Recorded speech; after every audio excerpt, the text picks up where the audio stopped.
Adam here with Brooksaw Antiques. Today we have this 1967 Hermes 3000 vintage portable typewriter. I'm going to show you how to use the functions and make sure they all work.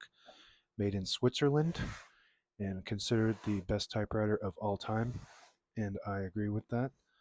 Up top is the adjustable paper guide. This helps you guide the page in straight. I'm going to line that up with the edge of the platen, which is the main roller that feeds the paper. And this is the paper support arm that flips up from the back.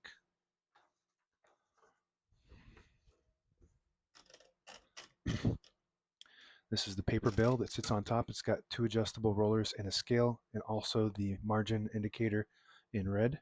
This has lightning margins, which are set on the sides of the carriage here. So say you want it right there, wherever the cursor is on the platen, you just flip this switch and it'll send that margin to that spot. If you want it closer to the edge, you hold the carriage release and just push it in and hold the lever, activate the lever at the same time, and then just put it where you want it. In this case, I want it close to the edge. Then you let it go, and that's where that left margin will be. Same concept with the right margin. I want it on the edge, so I'm just going to flip the switch and hold the carriage release at the same time and push it to the edge like that. And now we have margins on the edges of the page. But if you wanted it right there where I am now, then you just flip that switch and you can see the red indicator slide over to that spot. But now I'm going to move it again back to the edge right there.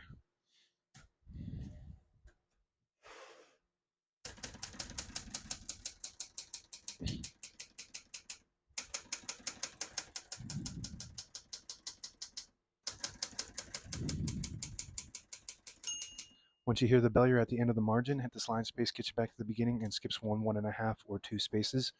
Right now we have it on single, but if you want 1.5, you just flip that switch forward. 1.5, one more, skips 2. I'm going to keep that on single for now and finish typing.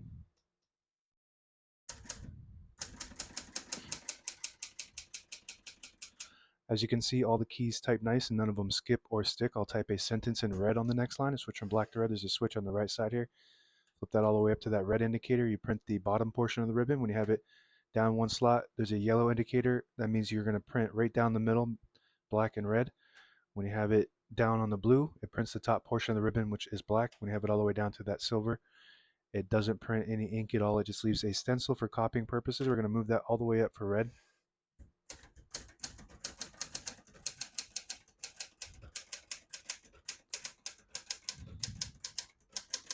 Absolutely beautiful.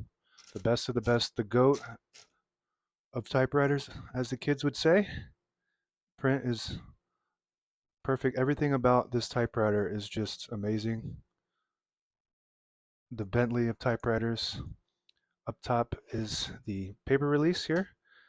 Flip that forward and it unlocks the rollers underneath the platen, allowing you to pull the page out easier, load thicker paper like carbon copy or cardstock. Make sure you flip that back before you load the next page, or else it won't load correctly. We're going to flip this down for now.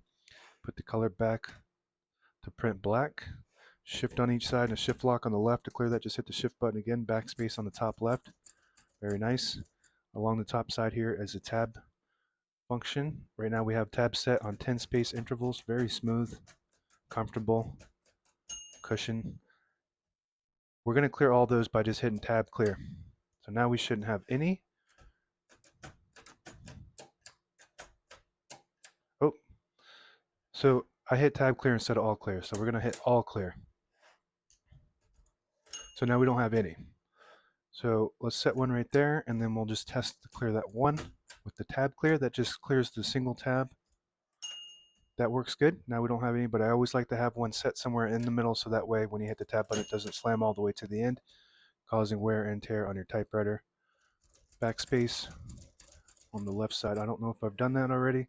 And this is your margin release. Get to the end of the margin. There's a mechanism that blocks you from printing. Hit that margin release. It does allow you to go all the way to the end. That works good. The hood pops off from the back like this, and it hooks in from the front. All the brand new ribbon is loaded on the left side, so it's pulling clockwise to the right. If you want to switch the direction, you just flip this ribbon guide to the opposite direction. It'll pull counterclockwise to the left. We're going to keep that pulling to the right. And that is it from the inside. But we do have this touch control on the left.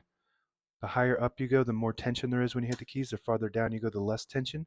When it's on high tension, You just have to hit the keys a little bit harder, so you just have to gauge what your preference is on your typewriter to see what you like. On the right side of the carriage, this knob here is 3D printed. It's not the original. The originals break all the time. So when I got this typewriter, they were both broken off. So this has two 3D printed uh, knobs that I designed personally and painted. They get pretty close to that color. It's about as close as you can get from an aftermarket knob. Color is not easy to match. So if you're in the market for these knobs, make sure you look really close to that color if you want it to match. And I already showed the carriage release. And this is the locking mechanism. So this will release the carriage and lock the carriage right there in the middle. So when you have it in the case, which is just the lid on this model, so this lid would just snaps right on. And when you have it and you're carrying it around, it doesn't bang around in there when it's locked. To unlock it, you hold it back and then move the carriage to the right. And that's how you unlock it. On the left side is the carriage release I already showed. And if you pull out the knob like this, it disables the spacing so you can get to an exact spot on the page. You push it in and you get those clicks. Each one of those clicks is a half a space.